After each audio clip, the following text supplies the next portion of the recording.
Engineer Sachin.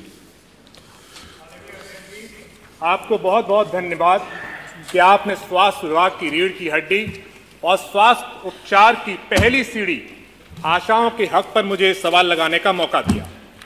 ये वही आशा है जो 1.5 लाख से ज्यादा हमारे प्रदेश के गांवों में सेवा देने का काम कर रही हैं। इनका 1.5 लाख से ज्यादा इनके परिवार हैं जो इस प्रदेश में रह रहे हैं। ये वही आशाएं हैं जिन्होंने मातृ मृत्यु दर को कमी लाने में विशेष योगदान दिया और आदरणीय मंत्री जी ने अपने जवाब में कहा है कि उन्हें मानदेय 3,500 रुपया मिल रहा है। ये वही आशाएं हैं जिन्होंने चाइल्ड मृत्यु दर कम करने में विशेष योगदान दिया है, लेकिन उन्हें सिर्फ 3,500 रुपया मिल रहा है। ये वही आशाएं हैं जिन्होंने परिवार नियोजन को सफल बनाने में विशेष योगदान दिया है और उन्हें सिर्फ 3,500 रुपया मिल रहा है।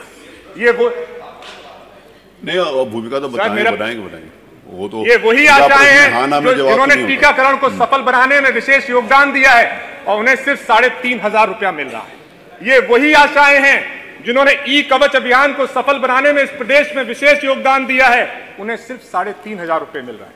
ये वही आशाएं हैं जिन्होंने आभा आईडी को सफल बनाने में विशेष योगदान दिया है और मंत्री जी सिर्फ 3,500 रुपये दे रहे हैं। ये वही आशाएं हैं जो हमारे गांव में पहला कांटेक्ट है जब कोई आदमी बीमार पड़ता है। ये वही आशाएं हैं जिन्होंने आयुष्मान कार्ड को सफल बनाने में विशेष योगदान दिया है और मिल रहे हैं सिर्फ 3,500 रुपये। ये वही आशाएं हैं जिन्होंने जननी सुरक्षा योजना को सफल बनाने में विशेष योगदान दिया है और मिल रहे हैं 3,500 रुपये। बाल स्वास्थ्य गारंटी योजना को, टीबी मुक्त योजना को सफल बनाने में विशेष योगदान दिया है, मिल रहे हैं 3,500 रुपये। सचिन को जरूरी थोड़ी है कि 5 मिनट इन आशाओं को 5-5 किलोमीटर सर घूमना पड़ता है, जाना पड़ता है। इन आशाओं को कभी कभार जिले की मीटिंगों में, सीएमओ की मीटिंग में, सीएससी की मीटिंग में अपना पैसा खर्च करके जाना पड़ता है। ये इन आशाओं को सर अपनी जेब से पैसा लगाकर अपने फोन पर ऐप इंटरनेट चलाने के लिए भी पैसा अपनी जेब से खर्च करना पड़ता है। ये आशाएं गांव में 24 घंटे सेवा देने का काम करती हैं। ये आशाओं को कभी कभार अपनी जेब से सर स्टेशनरी भी खरीदनी पड़ती है, फोन खराब हो जाए उसे भी सही करना पड़ता है, और जब बीमार होती हैं तो स्वास्थ्य विभाग में काम करने के बावजूद अपने पैसे से अपना और अपने परिवार का इलाज कराना विषय पर आइए। विषय सर ये वही आशाएं हैं जिनको अपने ही स्वास्थ्य विभाग में अपने परिवार को इलाज कराने के लिए लाइन पर भी लगना पड़ता है, और जो ड्रेस इनको पहननी पड़ती है, साड़ी की ड्रेस, उसको भी अपने आप ही खरीदना पड़ता है। ये वही आशाएं हैं सर जिन्होंने कोविड काल में विशेष योगदान दिया और 19 माह का उनका जो मानदेय था, जो सरकार ने वादा किया था, वो भी नहीं दिया, सिर्फ 3 माह का दिया। तो मेरा सर, और हम लोग जीरो पॉवर्टी अभियान की भी बात करते हैं सर। प्रश्न पूछ हमारे वित्त मंत्री सर, मेरा सर 3 ही मिनट हुआ है, मैं बहुत अपने समय पे खत्म करूंगा सर। जीरो पॉवर्टी अभियान की भी बात करते हैं सर। हम लोग आदरणीय वित्त मंत्री जी ने वादा किया कि हम बहुत से परिवारों को गरीबी रेखा से ऊपर उठाएंगे, 1.25 लाख रुपए से ज्यादा उनकी इनकम बनाने का काम करेंगे, लेकिन यही आशाएं जब 3,500 रुपया पाएंगी तो कैसे जीरो पॉवर्टी लाइन से ऊपर उठकर आएंगी। तो मेरा सर आपसे और आपके माध्यम से आदरणीय मंत्री जी से अनुपूरक है सर, और आदरणीय मंत्री जी से मैं अनुरोध करूंगा सर कि पुरानी बातों को ना लेके आए, और क्योंकि आशाएं जो इस उत्तर प्रदेश की है, मेरे माध्यम से और आपके माध्यम से उनसे जानना चाह रही हैं, और आज इस प्रश्न के उत्तर को सुनने के लिए वो अपने टीवी पर देख रही होंगी।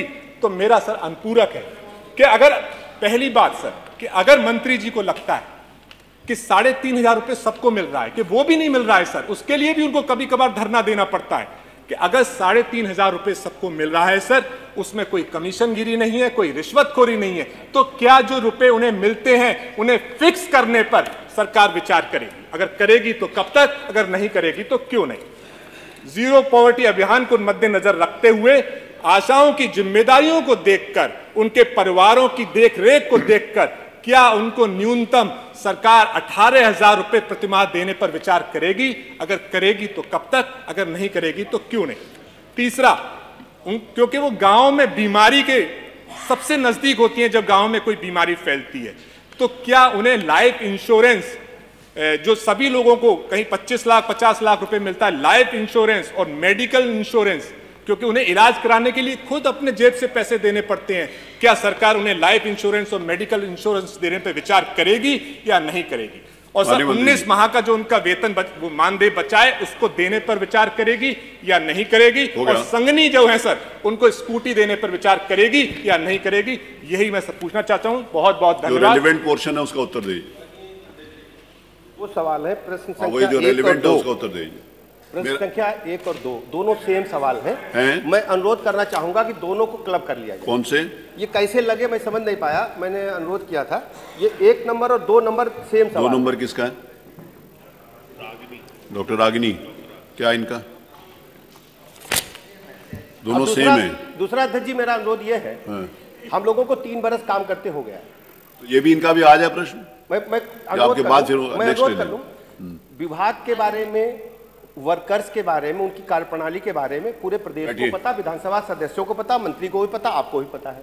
उसका डिस्क्राइब न करते हो, अगर केवल पॉइंटेड सवाल पूछेंगे तो हम जवाब पूरे 18 का दे देंगे, और नहीं तो विस्तार में होता क्या है, केवल ये छपास की वजह से हो रहा है।